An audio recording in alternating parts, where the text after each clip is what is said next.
I want to say to you, my man, as your reverend, I want you to keep on keeping on. Victory is in sight. It may be so high you can't get over it. It's so wide you can't go around it. It's so deep you can't go under it. You got to go in the gate. I'm gonna tell you, in conclusion, he who sits on the red hot stove shall surely rise.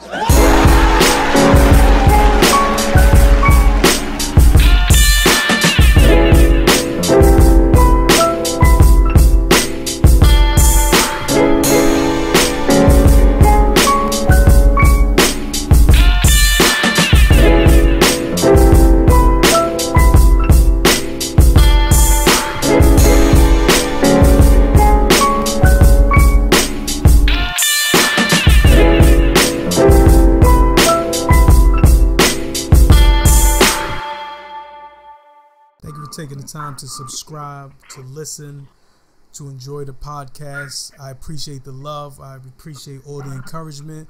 And all my previous guests, thank you for taking the time. And all the new people just picking this up, I appreciate you. Let's get with the journey. You know how basically we start the show. We're going with the poems of struggle. This poem of struggle is coming out from the brother Michael Wayne. The poem is I Am the Black Child. It goes like this. I am special. Ridicule cannot sway me. I am strong. Obstacles cannot stop me. I hold my head high, proudly proclaiming my uniqueness. I hold my pace, continuing forward through adversity. I am proud of my culture and my heritage. I am confident that I can achieve my every goal. I am becoming all that I can be. I am the black child. I am child of God. Thank you, Michael Wayne. We appreciate that, brother. And that poem was amazing. And we need to support that brother in every venture and facet that he goes into. Please also recommendations now going into support our people. We need to support the film Beyond the Lights by Gina Prince Bethwood. Please support Beyond the Lights. The film, I believe, is on Netflix. You can download that. But please support that film. It's an unbelievable film. Nate Parker is in that film, and the brother is going to be coming out with the film. I believe it's Birth of a Nation. It's a beautiful film about the slave revolt. Book recommendations. Stolen Legacy by George James. Please pick that read up. It is excellent so we can understand our history and understand the situations and things that we place ourselves in, why it's a historical thing and it goes around. So we need to make sure that we do that. So please support George James' book Stolen Legacy. Also support the brand Nubia Apparel. Please support Nubia Apparel. These brothers have so many comedic shirts, hats, anything of that nature. It is beautiful. Please support black business. Nubia.com, spelled NUWBIA.com. Thank you. Basically, without any less, I'm going to get into my guest. This is my blood cousin. I love this brother dearly. He was a very good a mentor and just somebody that I can look up to in many ways to show me how to be a strong black man. We're going to go into the dialogue with him, and it's going to be an excellent venture. Cousin Chris, thank you so much for being on the show, my brother. No problem. Thanks. I'm glad you actually got me up here. Not a problem, brother. I appreciate it. So just for the people that's just listening, Chris, can you just give them like a simple background, brother? Or just like the certain things that you're going into now, different ventures maybe that some people might be interested in. Please tell them about that, brother. Oh, well, as of right now, give me 1 second. Give me one second. No problem. Thank you. Yeah, I'm sorry. I was just getting off the bus. I'm on my way home. Absolutely, brother. As of right now in life, I'm 41 years old. You know, I live in the Bronx now. I'm from Brooklyn, New York. What can I say? You know, I do a lot of mentoring with kids. I used to, with my oldest son, Chris and Bjorn, when he was in junior high school, I used to go to his school and talk to the kids about gang violence. I used to participate in gangs and gang violence in the 80s and 90s. The Decepticons to be exact, and certain blood sets. And now I try to coach basketball a lot, give back to the kids, because I feel I've taken from the city of New York. So, you know, that's more or less like a quick background. Mm-hmm. And you're right. And Chris, that's why I said I applaud you for the work that you do, brother. And I know a lot of our people are also listening. They applaud you as well. But like you said, that is excellent that I go into a little segue into that you talked about that. Please, brother, the Decepticons. I looked and did a little bit of the research. I don't know how accurate it is, but I did as much as I could. Did it really start in Brooklyn Tech, my brother? Yeah, that's the funny thing. Because, you know, Brooklyn Tech in New York City, Brooklyn Tech is, back then, it was like one of the highest ranking high schools in the city, where you actually had to take an exam to get into it, and you had to score pretty high. Wow. I actually took the test, and I failed it by 3 points. Wow. You know, and this was I went to high school in 89. You understand? So this was way back then, 1989. So it started there. And I wasn't a Decepticon when it first started. Absolutely. I became a Decepticon a couple of years later. And just so the younger ones that are listening, so you guys know, we are talking about the facet of the cartoon, the Transformers. These brothers took that. It's like, I know the kids are going to listen and be like, what the hell are they talking? It is a facet of the cartoon that these brothers then used as when they were doing mischievous things throughout the city. But go ahead, Chris. I'm sorry, brother. So it occurred in Brooklyn Tech.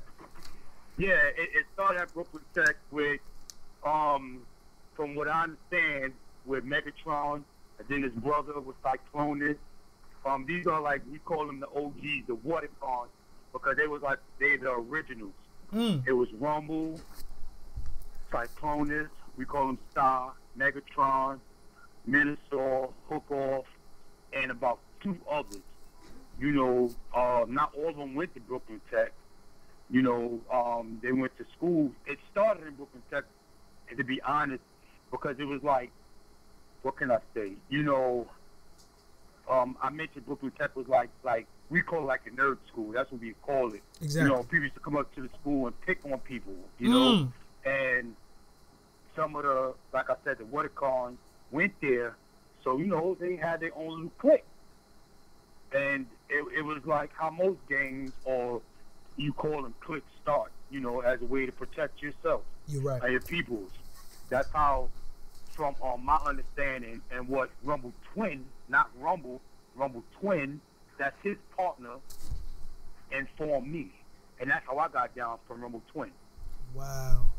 So was it the same kind of process as with actual gangs? Because basically I grew up in the era of just Bloods, Crips, Lion Kings, things of that nature. And you came on the tail end because basically you experienced it even back in the 70s, my brother. You probably saw the end of the Black Spades, the end of the Zulu Nation. You saw all of those facets being taken out. And that's when you guys came in with the groups that you came with. Because also I believe, in the beginning, that was the beginning of the crack era, that you guys were then doing that. And younger guys were coming out and trying to build on their own. There wasn't really a lot of older guys there as it was back then. But like I was saying, I was talking to a OG previously on my last episode, Brother Freeze Love from Los Angeles, and he was explaining to me it was the same process as in with the gangs, brother, is that it wasn't on the problem that these brothers knew how big this thing was going to be. Exactly. And did you as a youth, just you in general, Chris, let's go to younger Chris, did you think of that was going to be as big as it exploded at that time period, brother? Nah. Let me say, when I rolled with them, my name was Negative. That's what they called me, Negative.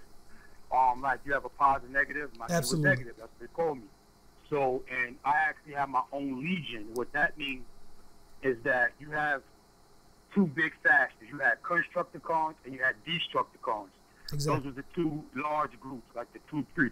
Well, actually, the main 3 was the Decepticons in general. Exactly. And the branches was Construct and Destruct, and I was a Constructicon. And the leader of Construct name was Hook Off. And the leader of Destruct name was Minosaur. Okay, and the guy that put me actually down with Construct name was Chuckles. Hook Off passed Construct off to Chuck. Okay? And I used to roll with D-Sets a lot, like I mentioned, Rumble Twin. My boys in high school since the 7th grade. Wow. So that means, let me see. That means 86, 87. You know what I'm saying? And D-Sets has been around since like 84, 85. Exactly. So that means I was about 10. Man, you just took me back. I was like 11, 12 years old. Wow. You know, 11, 12 years old. And Rumble Twin, he was from Kingsborough Projects, right around the corner, right down the block where our grandmother used to live at. Absolutely. And Kingsborough. And those projects in Brooklyn, New York. And me and him was cool. I don't know how we became so cool, but we were just cool. We went to 258, junior high school 258 together. Mm-hmm. And we linked up there. We was in the same class. It was called 7-8P4. And 7-8P means 7-8 preparatory. Because I got kicked out of my junior high school I was in. Wow. Which was Satellite East at the time.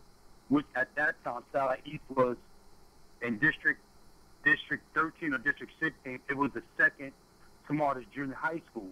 And I got kicked out for, being a hothead kid. Absolutely. Not listening, being rude, disrespectful. I was going through whatever inside the household. Thank you.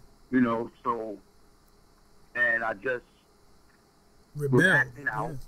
Yeah. Yep. No disrespect to my mother. I love you, Ma. Thank you. But, I was acting out and things like that. And just got caught up out there, not expecting anything. And then me and Rumble Twin became cool like that. So he used to go out, and I used to go out with him sometimes, things like that. But I'm sorry, let me get back on the point. You had Construct and you had D-Struck. And then with Chuck, once he became leader of Construct, it became even bigger. It became bigger, meaning you had Decepticons in every borough, all 5 boroughs, even in Staten Island. Thank you. And that's the crazy thing. And then you had Printing, which was in Manhattan. We called that Cybertron. That's where all the Decepticons met up. And it's not like you even knew who each other is, because it's not like we wore colors. Like you have these Bloods and Crips dudes that wear colors. Exactly. Purple ended up becoming our color, but it wasn't like a color thing. It was a hammer and bat thing, which is what everybody carried, hammers. We beat that ass with hammers. They call them the Hammer Gang. They call them the Sledgehammer Gang. And all this 1, 2, 3 knockout game they play now, we did that in the 80s and 90s and stuff like that. But the name Decepticons, it blew up bigger than what anybody thought it was, because it was more or less like, how like legends go. A lot of legends are not truth. You're right. So people spread it faster than what it's supposed to be, because they thought we was like 5,000 strong, when Absolutely. At the time we was only about maybe 500. You're right. And plus, also, not to cut you off, brother, you have to look at it as in the stories then spread as well, Chris. Because basically, even though it could be as simple as Chris just had a street fight to Chris shot somebody or something, so now the lore of just wanting to be involved with the group intensifies in the youth. Yeah, and that's funny. That's real funny, because honestly, let me tell you this: I'm 6'1", and when I was 15, I was 6 feet tall. You understand? Exactly. And I'm 40 now, and I'm still 6'1". I'm 6'1". I grew 1 inch, and I was always a big husky guy. Exactly. So at that time, I was 220, wow, which is my ideal weight. I love that weight. But more what I'm trying to get at is, when I got down, Chuck put me down. When I first met him, I didn't know who he was. You're right. Little cousin was scared of this dude because some stuff took place. Exactly. You know what I'm saying? On Franklin Avenue, Crown Heights. Yeah. So we were in 44 Park one night. That's Pierce 44. That's where the original Soul and Hole is from. I just had to throw that out there. But he came through the park with this guy named Sean. I never liked Sean. I didn't like Sean at all. Exactly. Probably for no real reason. I just didn't like this guy. Exactly. And they used to call him Snake Eyes. So and that's a G.I. Joe name. If anybody knows G.I. Joe is. He's You the know what I'm saying? cartoon. But go So- ahead, brother. Yeah, no, it's funny. You know, it's just funny like that. And so they came to the park, and my cousin was like, yo, Chris, you know who that is? I'm like, who is it? He said, that's Chuck Leader Construct D-Step. I said, I don't give a fuck who it is. You know, like, this is my hood. You know, I wasn't a full-fledged Decepticon, but I hung out, and you don't know who certain people are, but I didn't know who he was, and I'm not gonna be like, yo, Chuck, be on his dick. Thank for you. Cursing. Exactly. You know, I'm not gonna be on his wood because of who he is. Thank you. Nah, I don't do that. That's You're not right. me. Never did it before in my life. Thank you. So we playing ball, and I'm playing just like I already thought. Foul the hell out of you. You go up, you get fouled. I don't care who you are. And Sean, he would go up. I would push him again because I didn't like him. So I was trying to do stuff to provoke him, but he never ever wanted to fight me. He knew who I was in the neighborhood. They never wanted to fight. Absolutely. So after the game, Chuck said, yo, let me talk to you for a minute. So now I'm getting defensive because I'm ready to fight. Like, I just found out who you are. You still like talk to me? So my thing is like, yo, Chris, you know, be ready to scrap because you don't know, you know, you never know. You're right. So he was like, yo, I like that. You know what I'm saying? I don't know why you're all scared and shook up to you, but who are you? So I'm talking to him. Then I'm telling him like this. He said, you know who I am? I said, I know who you are. I heard you. You know what I'm saying? My little cousin told me who you are too. But, you know, my thing already was, I live here. You don't. Thank you. So you got to get to where you got to get to come back. You're right. And I'll get your ass right now. You're right. You You're know? right. So he said, y'all like that. So me and him started hanging out. He would come all the way from Crown to come get me like that. And then I got full-fledged down. You know what I'm saying? I had to do my little stuff. I ain't going to get into all that because You're right. there's certain things you're just not supposed to say. Thank you. Regardless, You're right. you know. But I got down. I did what I had to do, you know. And that's when the legend of Negative was born. And why I say that, why I just mentioned my height and stuff like that, because word spread so fast. And then the name of my legion was called Subtracticon, which is synonymous with negative, the negative signs and track, stuff like that, like a math example. Absolutely. You know, it's funny, but that name, Negative, rang bells. You're right. You know, and what I say the legend is, that name spread so fast. I used to have defense from East New York, Brownsville, Replicons, some people, Action Masters from the style where I was at. I had a whole bunch of other leaders used to come to my cipher. The cipher is just a group meeting where either you had to pay some dues or pay dues, or somebody getting down, or you talk about what's going on, stuff like that. You used to come to the cipher, and it got spread that I was 6'4", Damn. 280, brolic, and all this other stuff. And I'm like, what? Because when people come see, they're like, yo, I heard you was like, I said, dude, you see me now. Thank You you. know what I'm saying? But that's how, like, when I say legends and stuff go, it really was like that because that's what people really thought. I know. You know, and then when they saw people getting tested, sometimes you have to run through the line. I'm just saying how I did certain things. Sometimes you have to run through the line and get whipped on, or if you fight and get down and you just fall out, you ain't getting down because that means you just, if we need you, you can't do nothing. You just Thank gonna you. get knocked the hell out. You Exactly. know, you're useless to me anyway. Mm-hmm. So a lot of times, like I said with my legend, it was so real, like really for real. People would scared when I get into the cipher to test somebody, because then everybody be like, oh, next. So now you get more people when it comes to the cipher because they heard I'm going to test somebody. I'm not the best fighter in the world Absolutely. or nothing like that. But my thing is, you gonna know I'm there. You're right. And that was the thing about it, you know. And it like this one time I heard, if people didn't know who I was, I heard somebody talking. You know what I'm saying? It's like, yo, Neg was in there testing his kid. He was throwing punches at Neg. Neg was catching with his hands and throwing his punches back at him. I had to stop and start laughing right there because I'm like, yo, it's crazy because I'm Neg and I know I ain't do that shit. Thank you. You know what I'm saying? So it's crazy, but again, it's a legend. It's urban myth. Certain things that you hear, and it pushes your name out there even more. And then when people finally meet you, it becomes like a paranoid thing where people get scared before they even know who you are. Thank you. But that's also, Chris, on the aspect of just me in general, just being in the street culture, me growing up through it, you being my family member, knowing your history and our other family members' history. Does it make it more difficult for you to try to function, knowing that your name is around in such a negative way?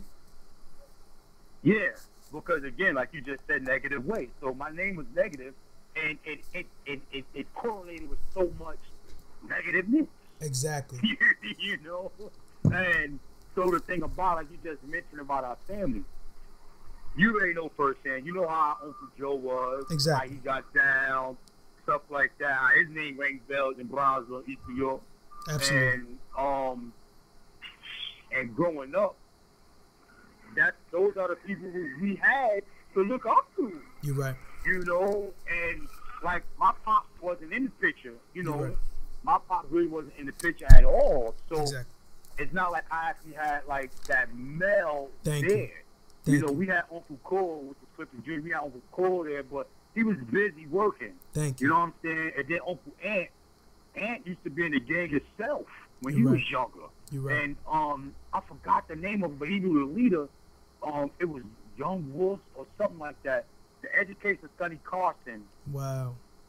Them dudes, that was a real gang. That's from the 60s and 70s. And I forgot the name of the guy. And they started out in Jeff High School. You know, right around the corner from where Grandma used to live at East New York. Exactly. So, and Aunt used to be down with them. And they was from Bed-Stuy also. I really forgot the name. But I know one of the leaders' name was Mousy. And, Aunt used to hang out with Mousy. The leader name was Wolf. And Aunt used to hang out with him. And you know, Uncle Aunt is short, but most of our family's short, except for me, Lamar, my brother, exactly. and Maurice, and you know, our other little cousins like that. But everybody is mainly short. But Aunt, he looks like he's Puerto Rican, so he could get by with the tie-in. Exactly. Sometimes, and Aunt is about 5'7", and you know. And I heard stories of Aunt. My mother used to tell me stories of Aunt. Nobody messed with Uncle Aunt. You're right. At all, because he was like a Tasmanian devil. Thank you. You know, but and like, you know, that's what we grew up hearing about, and the neighborhoods we grew up in. Because you from Georgia Avenue. Thank you. You know what I'm saying? So, and that's what's the hardest part to really grasp onto, Chris, is that then that trickles into the 90s, brother. We start going into now. We went from, like you said, with the hammers and the bats to now just full-fledged gunpowder right now. Now it's just, I never, like in my youth experience in that, I think I'm on the last levels of actually fist fighting. It wasn't really that, but it just, when the murders started occurring, as a kid being in East New York, it was just seeming like it was every single day. Yeah. But it's like we never thought about that. But go ahead, brother. In the 90s, D-Sets was full-fledged, right? And Mayor Dinkins was the mayor at the time.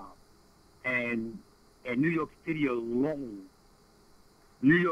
Brooklyn is actually the biggest borough, the most populated borough out the 5 boroughs. Absolutely. And Brooklyn alone could be classified as a city. You're right. You understand? And if it was classified as a city, it'd be in the top 10, if I'm not mistaken, because I looked it up before. You're right. It'd be in the top 10. So can you imagine that by itself? You have almost about 2.7 million people in Brooklyn. And the 5 boroughs, you have, give or take, about 7 million total, I think it is, or 6 million. Now, out that, per capita, we used to average almost 3,000 to 4,000 murders a year in the 90s. Absolutely. You know what I'm saying? So from the 80s, with crack hit, which hit hard, which like, you know, you have the rappers talk about 88. When crack really hit, that's when it was hard. You used to get about 5,000 murders a year. You're right. You know what I'm saying? So from you saying that, it just makes me think, I honestly never thought that I would see 41. You know what I'm saying? I never thought I'd see 20, yet alone 41. Absolutely. Because I was really in the streets. Right. You know, so during that time, like with the games and stuff, I really got into that robot mode. You know, it really gets you. I really thought I was a damn robot. Thank like you. I was invincible. You know, I used to chase dudes shooting at me with techs and they running, but they got a tech. Thank You you. running from me and I'm chasing you. How you do that? Where you do that at? You're right. You know, I never understood that. You know, and they shooting. But as I got older, I had to keep my sons. I had 2 sons and a daughter. I had to keep them out of the sky because I never want nobody to say, yo, your pop's this, your pop. They didn't need to know none of that stuff. Exactly. And I still have certain beef that I never wanted them to get caught up in. Even growing up, even still now. You know, there's certain people that still look at me sideways, but I'm like, dude, man, you old as hell. I'm old as hell. Like, let that go. We not 15, 16 no more, but people still do it now. You're right. And that's what's funny is that when I was having a conversation with the brother, the last interview, Chris, he was saying that. And I was like, that's the major problem, my brother, because the older is so fascinated with being younger that they'd rather just be down with the youth rather than try to build and help the youth progress. Don't try to help us not progress by just telling us you want to be down with us. Don't dress like us and look like us. Tell us what you experience so we can be beneficial. Just like the conversation we having now. These brothers don't know about the Decepticons, but the blueprint and the existence and the time that you're talking and everything, brother, it's the same thing in every generation. It's just a little twinge of difference, brother. Everything that you explain is the same experience I had when I was young. And this is crazy, and that's why we need to have these conversations, because that will help these little brothers stay away from the nonsense. Yeah, it's crazy. And my son, he'll be 23 this year. Little Chris, he'll be 23. So I potentially talk to him all the time about certain things because I never wanted him to get caught up. Thank you. Now, you would think, growing up, I'm probably sure you know a lot of people that used to smoke weed, drink, and stuff like that. I don't drink. I don't smoke. I don't smoke cigarettes. I don't do no type of drugs or nothing like that. And in the era that I grew up in, you're right. You know, everybody does it. And thank you. There's still people that I know still do the same exact thing. So my thing is, they say I preach. I don't preach. I was like, yo, you a clown. Why you still smoking weed, dude? Let that go. You 40 years old. Yeah. You know, why you still drinking? Let it go. Get a job. You're right. You know, or even to little kids like my son age, they just sit in the park and smoke weed all day. And but when I come, they're like, yo, OG come, they put it out. Like, man, do you? But my thing is, don't let that stop you from going ahead. Absolutely. You know what I'm saying? And I don't like that. I don't want to be a preacher because I'm not nobody's father except for my own kids. But the other kids look up to me because they see what I'm doing. They know what my path was. Thank you. You know, so I like talking to the youth. I like that because, like I said, I took away. I feel I took away, and this is my way of giving back. Because you look at these kids now, everybody in a wannabe gang or everybody doing something. They walk around with their pants hanging off their butt. They walk around with these tight pants. Thank you. They don't know if they're a boy or a girl. You're right. You know, they smoke weed all day. They don't go to school. You know, our mental is messed up, which was my thought process at the time too. My mental was messed up too, because I knew better than to be in a damn gang. For what reason? You're right. You know, it didn't serve no purpose. You so right. And that's why I'm saying, honestly, Chris, like on your facet, brother, I say, like, you look at it like, yeah, it didn't have a purpose. But when I was young, I just looked at it on the part of the fear that I had to being alone. Like, you know, my brothers was already going and living and doing what they were doing. The only two who was remaining was the two girls. So I'm the last male that has to exist in this environment. The environment is not forgiving. Either you a wolf or a sheep. You have to come out here. You got to come out here. If you got to go to the corner store, if you got to go do this or that, you got to go do the laundry or whatever you got to do, you got to bring your ass outside. So you cannot be a hermit. And when you out there, you're going to experience the worst kind of treatment that any human being does not want to experience. You can't pick and choose. Like, you out here, bro. You can't pick and choose being a fucking sheep or wolf. You either or. That's it. But go ahead, Chris. No. It was not a pre. But you mentioned your two brothers, Curtis and Kareem. Now, you know, I look at them as my little cousins because I am the oldest male cousin out of all of us. Exactly. But I looked at them as my little cousins. But don't get it twisted. Kareem, dude used to bust his gun down. I know. You know what I'm saying? I know. I don't know if you know stories, but I'm quite sure you do. But absolutely, you know, they used to come get me for certain shit too. You know what I'm saying? And even when y'all was in Staten Island, you know, Kurt used to come and let me know certain things, and me and Kurt used to go out there and do certain things in Staten Island. But when y'all was on in Georgia Avenue, you're right. Them dudes was, you know, it might not been a gang, but you know, they had a little clique, you know, a little hustling clique doing them now. Thank them you. Dudes they used to do them too, which shocked the hell out of me because to me they were quiet. Exactly. You know what I'm saying?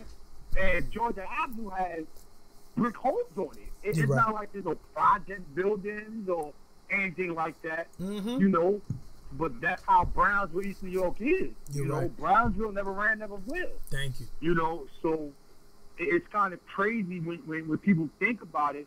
Like you say, our family went through a lot, goes through a lot, will continue to go through a lot. But again, my main thing is how to give back, because all the stuff that's happening now, you know, where you have all these black guys getting murdered by the police. Absolutely. Or you have everybody getting whipped out, because it's not just men getting murdered by the police, it's women too. You're right. You know, black women getting murdered by the police. Thank you. And it comes back down to our mental capacity, which I try to explain to the kids a lot of times, even with my wife, but we have disagreements about that. Because to me, matter of fact, you was the one that put me onto the Willie Lynch syndrome. Absolutely.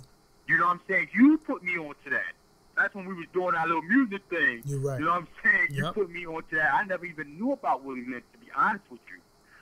You know, and when I got into it, like I said, that's when I finally realized it's all a mental thing, a mental breakdown. Because slavery, again, it broke the family up. Thank you. You take the father away, you take the son away, you leave the kids there, or you murder the father in front of the son to get him scared of the slave master. It's breaking you down mentally. So now, the only thing you're doing, because bad enough, another thing before I go into that, you know, we get fed swine, which is pig meat. It messes you up mentally too. It kills your brain. Wow. You know, the dirty food that we were eating, which was the scraps from the masa, the dirty scraps from them, you know, which we didn't eat like that in Africa. Back in the natural land. We didn't eat like that. You know what I'm saying? Not saying we just ate berries and fruits and stuff, but we didn't eat like that. You know, we ate more food, which kept us in shape. You know what I'm saying? Kept us down. You know, people look at Africa thinking it's all angry, but it wasn't. Thank you. You know, slaves come over here, now you break the family up. So you do this generation after generation after generation after generation, and you think it's a mental thing. And that's what it actually becomes, which is what Willie Lynch was trying to do, trying to break you down mentally. You're right. And it's still happening now, because you have a lot of these black men out here, and I can't discriminate or talk negative because I was one of them at the time. Exactly. Have a bunch of females or people with a bunch of females, not worrying about the kids or your child, and you just out here worrying about getting the next girl to put a notch on your belt. You're right. So that's where your mindset is, because that's where they had us at, because look at the female as a piece of meat, which is what we did. We didn't protect them or respect them, except for your mother and your sisters, which made everybody else meat. Exactly. You know what I'm saying? You're right. You're right. Yeah, you didn't think about how their brothers or their fathers perceive them. Exactly. The same way how you looking at your sisters or your mother and stuff like that. Exactly. You know? And that's crazy too, Chris, because it's like that's what goes into the norm. And it's funny you said that, brother, because it just jotted my memory. That's where most of the violence comes as well. I was looking at an interview not too long ago with the brother, what's his brother's name? I think it was like Chink or something like that. But the brother did a lot of time in jail. I think this was like late 90s. And the brother was a rapper and he went to jail for murder. He was on the run. So the brother got locked up. I guess he was linked up. Who was he linked up with? I think the dudes from Queens, and they did the Queensbridge thing. Okay. So he was down with them, and basically the brother murdered his sister's brother. So basically his child's uncle, and that was just based on just simple. Who murdered him? I didn't hear you. The brother that was the rapper. I know you probably know this brother's name, but the brother was a rapper, and basically he murdered his sister's brother. Like he was his child's uncle. You know, I know what you're talking about, but it's on the tip of my tongue. I remember that. Thank you. I know the brother, and that's what I'm saying. I'm probably going to get the brother's name in a bit, but I'm going to keep explaining the story. But basically, you're right, Chris, because that's what goes into it. It goes in, you don't know how your family members are viewed by the outside world. So then if your outside world is looking at your sister as prey or your child as prey, you then become a protector. So then the violence and the situations happen like that. Yeah, but we don't think about none of that. We don't think about that as blacks. We don't think about that at all. You're right. You know, I don't want it to seem like if we saying all white people are evil or the devil or none of that, but we don't think like that, and we still have the slave mentality.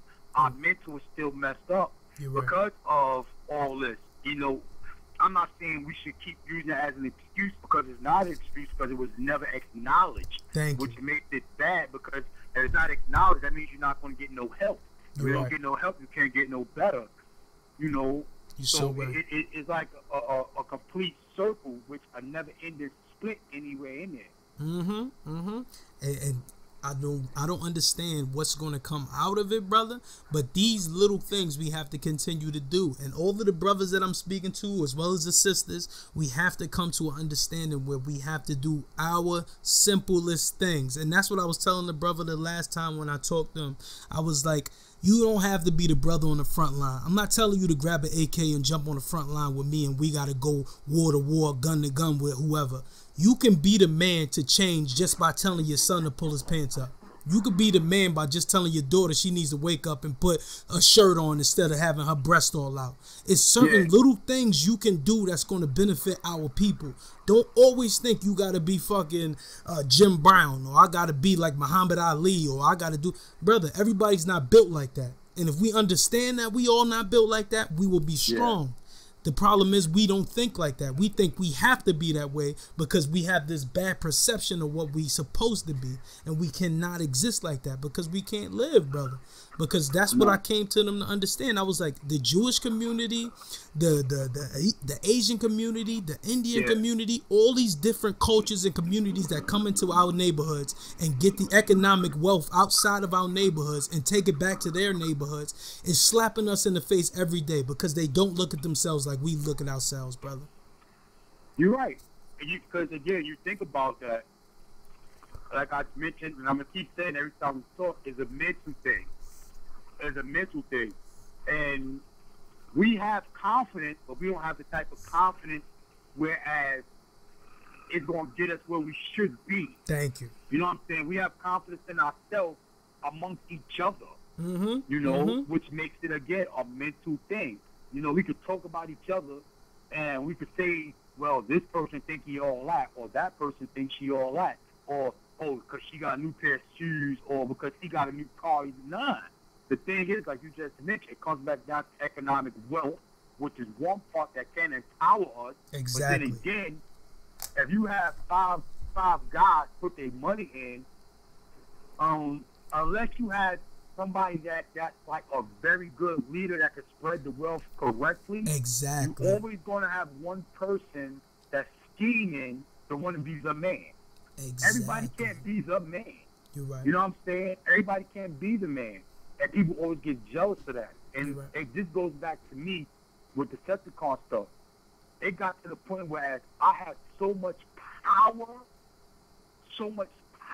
or when I say that, I get angry with myself because I didn't realize how much power and authority I had. Because me alone and my legion, I had anywhere between 300 to 400 people in my legion alone.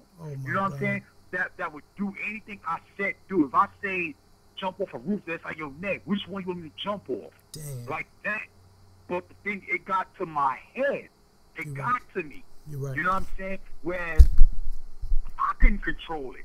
You know, I couldn't control it because I didn't use it in a way whereas I could have did something better. You're right. You understand? And I didn't. You know, I used it where I started taking advantage of people. I started taking advantage of girls. I started taking advantage of the dudes. You know what I'm saying? Stuff like that.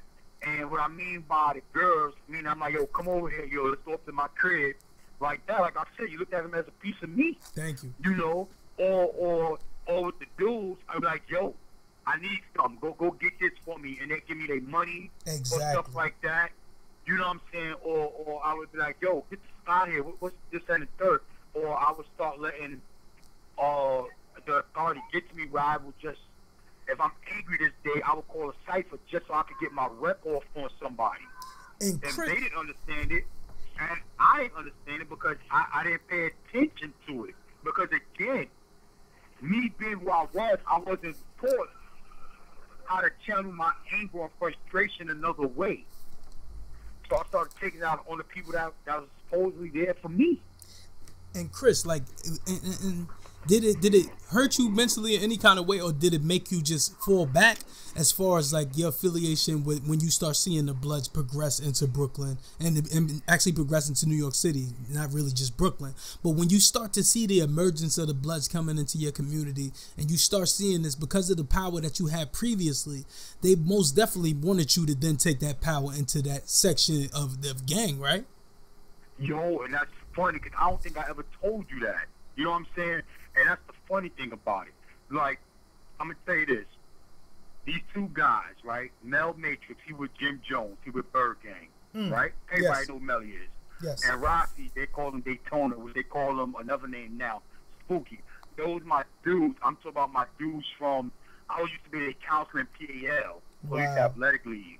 You know, and Melly, which is Mel Matrix, at least that's what they used to call him. He used to be a Decepticon with me. He was one of my triplets that I had. You know, I mean quadruplets. I apologize, quadruplets. And his name was Spank. Right?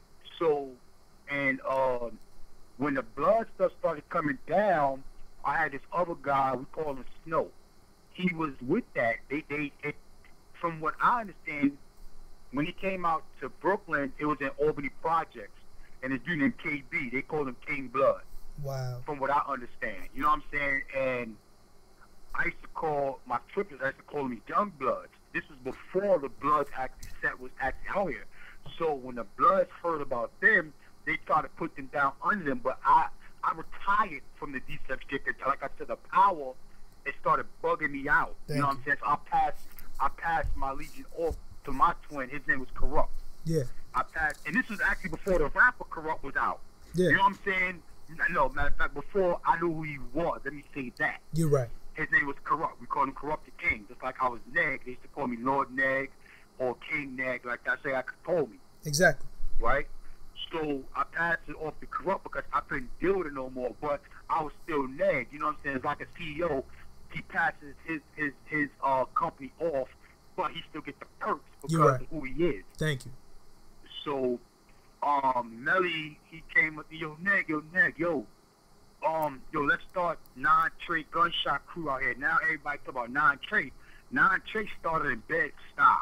Wow. You know what I'm saying?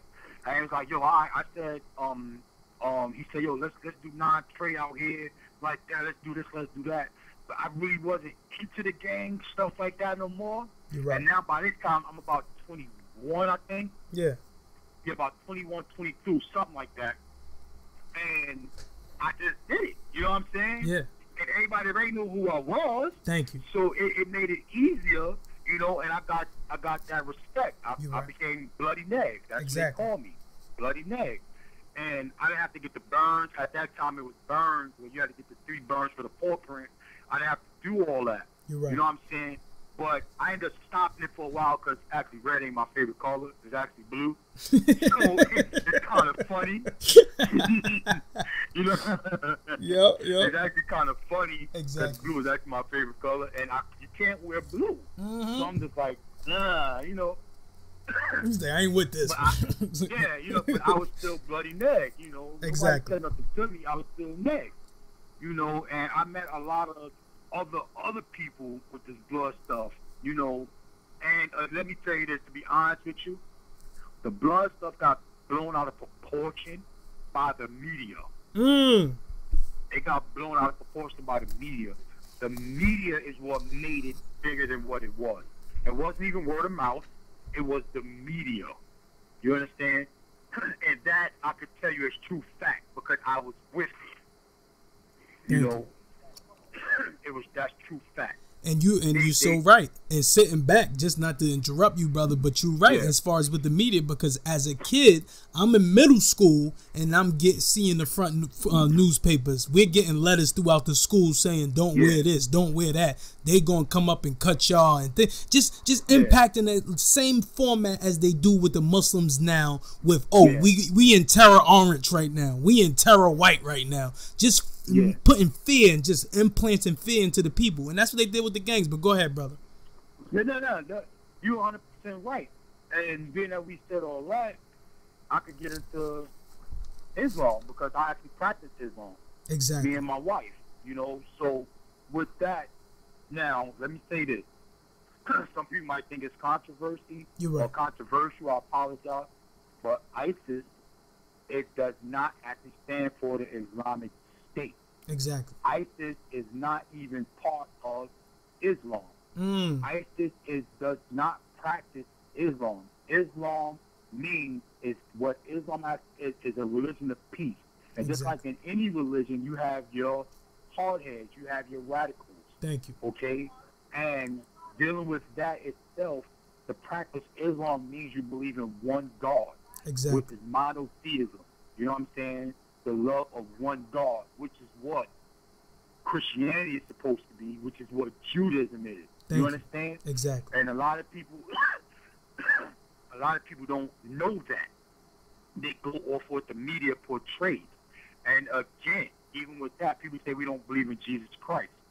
That's not what it is. What we believe is that he is not the Son of God. Okay? That's what we believe. We believe he is one of the highest prophets. We believe he was a prophet. That's what we believe. Now, people will say, but he was immaculately born. He wasn't born without the sperm of the father. Okay, Adam was too. So does that mean Adam is the son of God? Exactly. Does that mean Adam is God? No, it doesn't mean that. You know, Jesus and Adam were born the same exact way from the word of God. Right. Let it be, and you were born. You understand? That's what we believe. That's how it is. And now with Judaism, which the worship, which is what Jews call themselves. Now, Ishmael, which is what I go by, Ishmael is the son of Abraham and Isaac. You understand? Exactly. So, Ishmael is the one that brought, I don't want to say that he brought Islam about because he didn't bring it about. Isaac became the Jews and Ishmael became the Arabs. Oh, Let me say that's what Got you. He became the Arab. Exactly. And Ishmael was the Jew. Isaac was the Jews. Exactly. That's how it goes. Yep. That's how it actually went. Because we both get our religion from Abraham, which is Ishmael and Isaac's father. You understand? Now, Isaac, he bore Judaism. You understand? And meaning if you would like to call him the father of it, you could call him that. And then, like I mentioned with Ishmael, his descendants became the Arabs. Exactly. Okay? So we are actually related. You understand what I mean? Exactly. Islam and Judaism is actually a relation. So, what people don't understand that because people only see what they want to see and hear what they want to hear. Exactly. Now, everything with regard to people want to acknowledge it or not, Islam been in effect. You understand? Before the Prophet Muhammad. And people don't understand that because everyone was Muslim at the time. And again, like I just mentioned, to be a Muslim, you had to go with monotheism, which is the belief in one God. Exactly. Which is what Abraham believed in. And Abraham's forefathers and their forefathers, okay? And that's just a history lesson, which a lot of people wouldn't acknowledge or don't want to acknowledge. You're right. Now, Christianity came about after the death of Christ. Exactly. Now, we also do not believe that he rose 3 days later. Okay, we don't believe that either. So, which is what a lot, which causes a lot of things with Christianity, because they believe in the Holy Trinity, You're right. the Father, the Son, and the Holy Ghost. Exactly. Now, I don't have nothing against Christianity. I have nothing against no religion by no means. I don't want to sound like that. Thank you. But what I have to explain to a lot of people when they get into the terrorism thing, people tend to forget that terrorists was here before Islam. Exactly. Terrorism was here before the practice of Islam. Terrorism was here before the Arabs. You know what I'm saying? And people don't acknowledge that. You know, the first thing you do now when you look at a movie, when you see a terrorist, who do you have to see? You see an Arab playing a terrorist, or something dealing with Muslims or Islam in there. They'll say Allah Akbar, you know, which means God is great. You know, and they talk about jihad. People don't know jihad could be anything, which actually jihad is really a fight within yourself to stay worthy of the worship of Allah. Exactly. That's what jihad actually is. You understand? Which is the fight within yourself. But people make it more than what it is, because when you don't understand something, you fear it. Just like how, again, it goes back to us with blacks. People don't understand us, so they fear us. You understand? And the same thing with Islam. You know, and like with the Jews, the original Jews are black. I know. You know, people don't even know that, and they just go off for what they think they know and stuff like that. But I jumped over. I was talking about ISIS. ISIS actually means Israel, Israeli secret service. That's what ISIS actually is, because they actually work for Israel and the United States. Thank you. And that's what people were saying too, Chris. They were like, okay, why is it ISIS is not bombing Israel if Israel's right there? It's like I've never seen any difficulties there. You know, because they actually said secret service, and you know, I don't even want to get into all that. You're right. I could go on and on and on about this stuff, you know, because I could go on and on, you know. But again, as we all know, regardless of anybody want to acknowledge stuff, every government plays a role in everything that takes place. Exactly. You understand? Every government. And just like nobody's going to acknowledge about the Rothschilds, how they control everything on the planet, and how they actually helped Hitler destroy the Jews. They financed him, and they financed people fighting against Hitler. Exactly. They financed wars. The Rothschilds, secret society, everyone know about it, but people don't know the Rothschilds. They think it's the Illuminati. It's not. The Illuminati actually was actually the worship of the sun god, Amun Ra. And when you say Amen, you're talking about Amun Ra, because that's what he called himself. But that's what's the hardest thing. You know, it's hard for them, Chris. They not going to get it because it's easy, man. Ignorance is bliss, brother. And you remember how it was when you used to just be regular and you used to do nothing and you used to just be on the block all day, ain't got nothing to worry about. You just doing the same dumb shit every day. That shit is blissful. So it's difficult to actually think of things critically and actually have a thought about things. It's hard, so people don't like to think. That's why they say they dumb down our culture so much that we don't have to think. And when you start even having it on the aspect of it's as simple as a rap lyric to dumb that down, then you start just listening to the beat and just the hook. That makes it seem like, okay, they really trying to take these dudes' intelligence. So now you have a person where you don't understand what these brothers are saying, but you just know what the hook is and the kids know what the beat is. And the problem is we don't have critical thought. That's all we need. I'm not saying we got to be on the level of people can't progress. If you're progressing in a beneficial way, let's do it. But if we not bringing nothing to the kids and the kids is thinking that this shit is cool, it's not cool. And that's how we saying about the gang shit, and we going with the music shit, and also on the basis of the religion, and like you said, brother, on the basis of the media. Because it's funny you said that. You were just on the point of they push the Bloods as in a terroristic group. They doing it right now with this Black Lives Matter. They turned Black Lives Matter quote into a group, into a hate group. Like, how do you turn a quote into a hate group? Like, that's what's crazy, brother. You do that again because you. And another thing, Black Lives Matter was started by a white person. Thank you. You know. Thank you. Jewish white dude. That's the craziness too. If people understand that, you know, and do I understand when we use that's just like saying nigger. You know what I'm saying? Yep. We could say it to each other, but a white person can't call us nigger. You're right. It's still bad. Exactly. You know what I'm saying? It's still, regardless of anything, it's still bad. It's still a negative connotation, regardless of how you say it, no matter how you do it. And again, that's a mental thing. It comes back down to our mental is so messed up. You're right. We niggas to ourselves, and our females are bitches to each other. They call each other bitches. Yeah. You know? Yeah. So it's like it's such a negative connotation. But then again, like I said with the Black Lives Matter thing, you can't even say Black Lives Matter because now everybody's going to say all lives matter. Exactly. We know all lives matter, but we talking about specific groups right now, like blacks. Exactly. Because it's not that, it's not these white people get knocked off. You're right. You know what I'm saying? It's us. And You're right.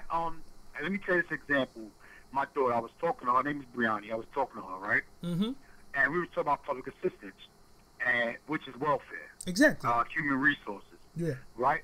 Now, I was talking to her about it, and she was telling me, hey, you know, I was reading this, that you have more blacks on welfare than any other thing. I said, no. Honestly, that's not the truth. This is how that works. You have 50,000 black people. You have 100,000 white people. Right? And now, someone says 50%, let's say you have 25,000 black people go to public assistance. How much is that? That's 50%, right? But you have 25,000 white people go to welfare. That's only a quarter of that.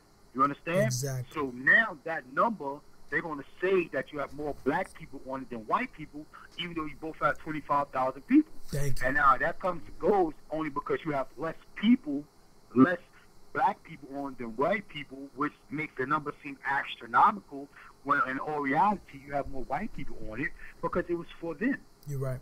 And that's what's Just the like funniest. The projects were built that's what's funny. You funny. That's what's funny about it, Chris, is that what she was saying, what your daughter was saying, brother, and please have her contact me because I'll give her reality about where cousin Capri is at. Cousin Capri is in the boonies in Vermont, so I know the reality of saying who's really on welfare, who's really on public assistance, who's really taken from the government and things of that nature. The problem and the systemic issue that I have, brother, is how you treat other people. If I go to the welfare office in the hood compared to going to the welfare office out here, it is night and day. That's the issue. It's not the point of people receiving the services because people need the services to take care of their families. I'm not knocking that. I grew up on welfare. You grew up on welfare. We had the brown food stamps. We remember that shit. We don't play with nobody. We know what it is. I'm just saying treat people with respect. If the sister needs it, if the brother needs it, if a white person needs it, Indian needs it, you will give them same respect. Why is it that when we need it, you give us the fucking crumbs? You give us the shittiest things and make us feel like we gotta grovel. But I come here and it's like I can go up to a window like I'm ordering McDonald's, my brother. Yep. It's a shame. Make it seem like if we don't deserve it, Thank or you. we just lazy. Thank How you. can you say a black person's lazy where we had to deal with slavery? You built the country. We built the country. You know, and that's the first slaves were Irish. Thank you. Settlers. You know, and they couldn't do it, so they had to go find the niggers. Exactly. You know? Exactly. So that's the messed up part about that. But like you said, 100% correct. Because again, I grew up on welfare, so I know how it was to go on Duckfield, downtown Brooklyn, at that big ass building down there. Exactly. You know, and then even to nowadays, more modern times, and what a lot of people don't realize, you have certain nationalities that don't even have to go to the welfare office. Thank you, Chris. Thank you, Chris. Semitic Jews throwing it out there. Exactly.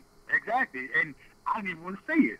Dang, I put you on it because I see what they're doing to Brooklyn, brother. I see it. Yeah. They go right to their synagogues, register them for welfare, or even when they come into the office, they get to skip and go right to another Jewish person. Exactly. You understand? So it's messed up. And I used to work for Accessoride. What Accessoride is just a company where you go pick up the disabled people and take them to their appointments and stuff like that. People talk. They talk all the time.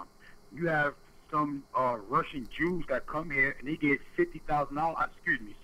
Pardon me, $25,000 per person to come into this country, illegal or not. And then you have the Asians; they get $10,000 per person, man, woman, child. They come into this country. And you know what I'm saying, Chris? And I learned that on Accessoride. And that's what's infuriating, Chris. And then you telling us to fucking get our boots strapped up? You telling us to fucking get our shit straight and our shit right when you got niggas over here getting a crazy head start? That's why we angry. We ain't mad because, hey, oh, you guys is trying to get out the hood and you trying to do this. It's because y'all not giving us those business loans. Y'all not helping us out. I got to go through all of this nonsense and bullshit just to get my podcast going. I got to go through politics and nonsense with other brothers and other sisters and all of these things because I'm seeing it. But then to understand that another culture could bypass all that because they got a $10,000 break or a $25,000 break, that's crazy. More than that, per person. Per man, person. Woman, child. Per person. Not per household, per person. 4 people in the crib, $100,000. That's crazy. That's crazy. And they get welfare. Look at that. And they still get it. And you wonder why they don't control shit. You wonder why they don't control shit. Yeah, and they still get it. And it's crazy. You know what I'm saying? Just like you have more welfare fraud in the white and Jewish neighborhoods than any other neighborhood. Bingo. Because they actually controlling it. Bingo. You know, a couple of years ago in Brooklyn, they had to shut down the office because you had in Borough Park a whole fraud going on. Wow. $1 million fraud. Wow. Because the husband, they would put the wife on public assistance, and they live in mansions in Borough Park. Those are mansions in Borough Park. Mansions. You know, but they would use another name, and the wife would get it, but you drive a Mercedes-Benz, and you put your business under the synagogue so you could get the public assistance. Wow. I learned all this on Accessoride. That bugs me out, Chris. It bugs me out. Like, why would you, and then look how your news outlets don't report it. That's my problem. But you report Tashima that left her baby in the crib to go to the club. That's front page. Yep. But these 150 people that committed this fraud, $1 million fraud, are nowhere to be found. Not on the front of the Post, not on the front of the Daily News, not on the front of anything. And I wonder why. We asked the question why, but they'll never give us a straight answer. They say, stop being freaking against us. Stop being anti-Semitic and things of that nature. And then we have to blow the head off because it's like, what is anti-Semitic? Semitic is a group of colored people. You're not a people of color. So what is anti-Semitic? We can't be anti-Semitic. And that's what we have to understand, brother, is that you can't allow people to continue to try to control you in that kind of way. And it's funny. It's like a segue, like your name. You can't let people impact you in a negative way. They throwing the negative at us because they won't have an actual simple dialogue. That's the issue, brother. It's like we asked for that because let me tell you, Chris, it's funny. It's like I'm going to go into this little tangent into the story, brother. But basically, I go to the community college up here, right? So the advisor, she sent me an email, my brother, and she was like, Capri, can you please come to this race relations dialogue that we're going to be having up here at a church? I said, not a problem. I would love to. She thought I probably wasn't. Like, oh, Capri's going to be afraid, only black man, bunch of white people. No, that's what you need to have. So I get there, brother. I got these other people getting up, and these brothers was straight bootlicking, brother. And I'm sorry. It's like I'm going to put them out there, but that's the truth. Y'all up there trying to appease white people as if they ain't going to knock you over your head. Let's stop. Yeah. So they got up there, Chris, and they said they little lines and they said they little speeches. And I got up there and I told the truth. Like, yo, racism is as prevalent in your community as apple pie is to America. You people are so focused on the lies and continuing the nonsense that you won't even sit down and allow the truth to resonate. I said the major issue is not that you guys are the ones committing it. It's the ones that see it and do nothing. Yeah. That little brother, my little brother was murdered. That little brother was murdered, brother. We heard him. Yeah. That brother was murdered out there. You heard him screaming and you put your blinds down. You cut the TV up. You took everybody and went into the dining room, and you heard this brother being murdered out there. Trayvon was murdered out there. All you white people in that community. And that's what we saying. That's our problem. And that's why I came for them to understand that. I was like, we don't have an issue with y'all. We have an issue when it's continuous that y'all don't want to stop it within yourselves. Yeah. As you being the brother that had the leadership you did with the Decepticons in the days back then, if you knew you had somebody in your ranks that was a molester or molested a child, what would happen, Chris? You would have that dealt with. I swear for God, I put that on Grandma's life.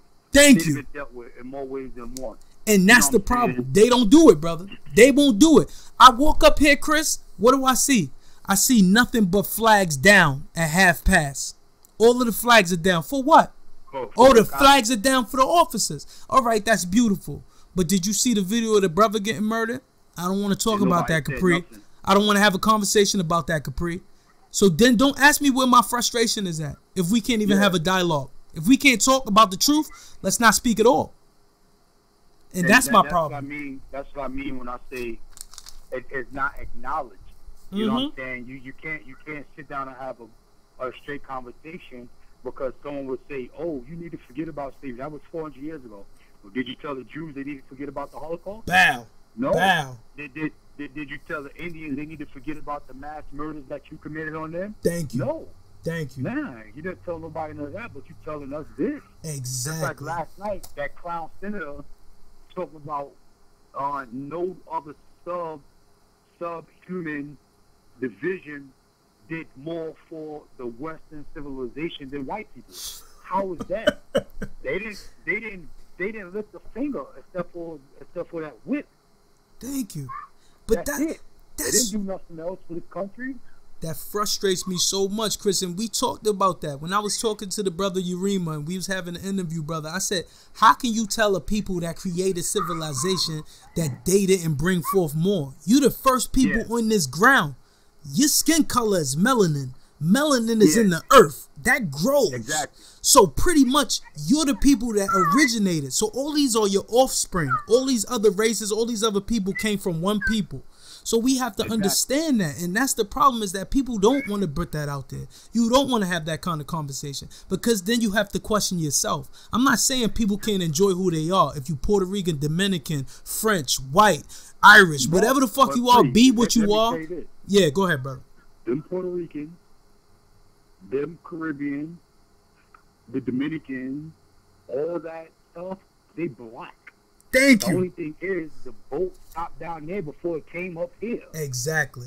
And they don't want, and it's like you so much you want to step away from it. And I was listening to a sister, she was talking about that. I think she was from like one of those like Caribbean areas, and she was basically a pale skinned sister, but you could see the naps in her hair. So she was saying, look at my naps, I'm black. But she was saying a lot of people on this island, they want to say, no, I'm Portuguese. So basically the Portuguese went into her community, fucking mulatticized everybody that was in the community. So now it's a mixed breed of people, but they just want to stay with the Portuguese because it's more European. But that's the problem with a lot of us. It's like they just want to stay away from what we actually are. I'm not black. I got some Indian in me. I'm not black. I'm this. I'm not black. I'm that. It's like, come on, man. Because, again, it's a mental thing. You're right, brother. You are so right. Look at that, Chris. It keep coming back. Yeah, because it's a mental thing. It's mental. Everything has to do with mental. Just like they say Jesus is white. Exactly. How? You know what I'm saying? Is my thing, even when it comes down to that, you know, I used to get a lot of stuff on Facebook when they talked about that. And Christians and this, that, and the third. You know, now, if we slaves, and you're a Christian, but you saying God preaches peace, why you have me as a slave and you trying to kill me? Exactly. But you're trying to convert me to Christianity because you're taking away my religion, which is Islam. Now, I'm not going to say that people in Africa didn't have a religion before Islam, which they actually did, which is what the Egyptians practiced. Exactly. You understand? So I understand all that. But my thing is, me growing up in Africa, my religion was Islam. You're right. I come over here, you strip me of that to make me practice Christianity and pray to a white baby Jesus. You're right. You know what I'm saying? Which people don't even realize, again, with Jesus, how they use it, quote unquote, let me say that again, quote unquote, was born December 25th, which is not the day Jesus Christ was born. Wow. You know what I'm saying? That's the day the sun god was born, because that's the longest day of the year.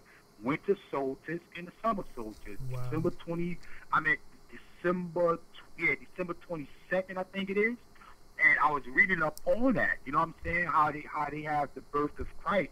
Said he died, came back 3 days, which is what they said about Umm-Ra and Horus, which is what they said about Horus. Exactly. You understand? So they said the same thing about him, which his mother was Isis, which at the same time he was her husband. You're right. You understand?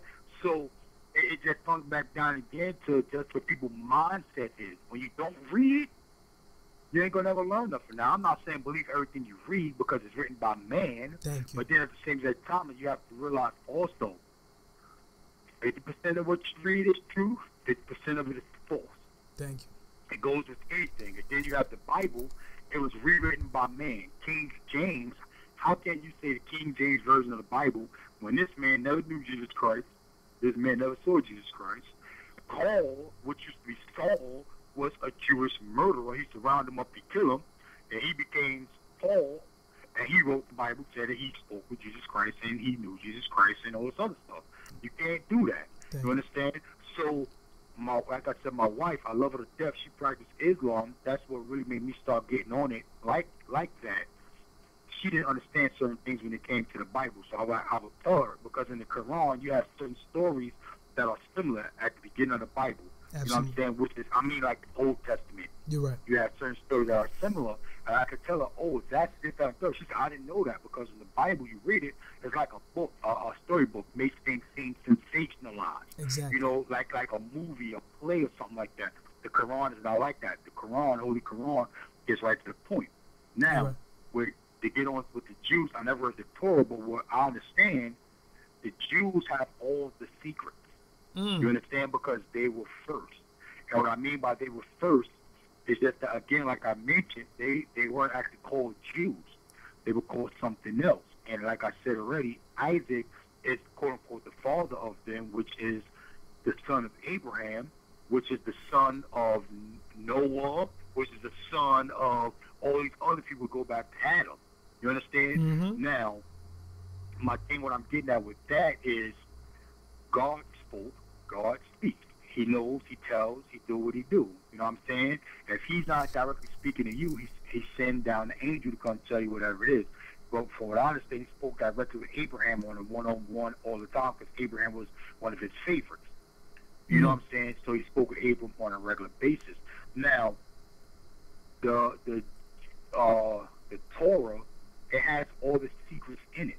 The Torah speaks of the Prophet Muhammad. Real Jews know the Prophet Muhammad is and was. You understand? Exactly. So that's why when people say conflict between Jews and Muslims, there's really not. Because right here in America, you have Jews living next to Muslims. You have Muslims living next to Jews. If it was a real conflict, you have that shit over here. You're right. You're right. You understand? Which you don't. You're right.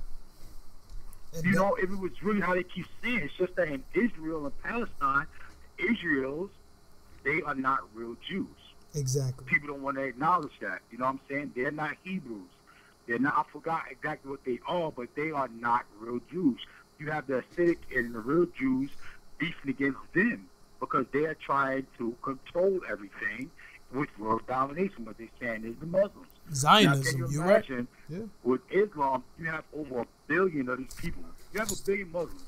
So if we wanted to dominate the world, who would stop it? Mm-hmm. You understand what I'm trying to say? So it's like, it's just a whole bunch of stuff. But I'm sorry, we want to continue because my phone's actually about to die, and I apologize. I like talking like this. Not a problem, you know what I'm saying? We're going to do it again. But no, please, thank you so much, Chris. I appreciate this interview, brother. Please, thank you, everybody, for listening. Chris, let's do this again, brother, as soon as possible. Anytime, man. You got my number, cuz we need to get up anyway, you know, because I ain't see you in years. Exactly. So, You have my number, call. I'll gladly do it. Oh, and some time ago, I was doing some documentaries on old gangs. You know, it was about old gang violence and stuff like that. I'm going to continue. Maybe that's something me and you could work on. And I'm writing a book. It's called Born and Raised in the County of Kings. This book is called Kings County. You know what I'm saying? It's about my life when I was younger, through the trial and tribulations. Not all DSATs. It was just about with my mom's, you know, her using drugs when I was younger, me growing up, the fights with my father, me and my brother shooting at me. Exactly. But don't give them no more, Chris, because the people go ahead. We got to put the story out. But yeah, we going to work on it, but don't put it out. Yeah. But that's the name of it. Born and Raised in the County of Kings. Was I a man, or did it make me a boy or a man? Wow. So, you know, that's what I'm in the process of working on now. But you got me. You got my number. Call me, man. I love you. I love you too, cuz. I love the kids. You got my number. Just call me, man. All right, let's do it. Love you, brother. All I want to do is before my phone cut off. You got it. All right, brother. Have a good night. Right.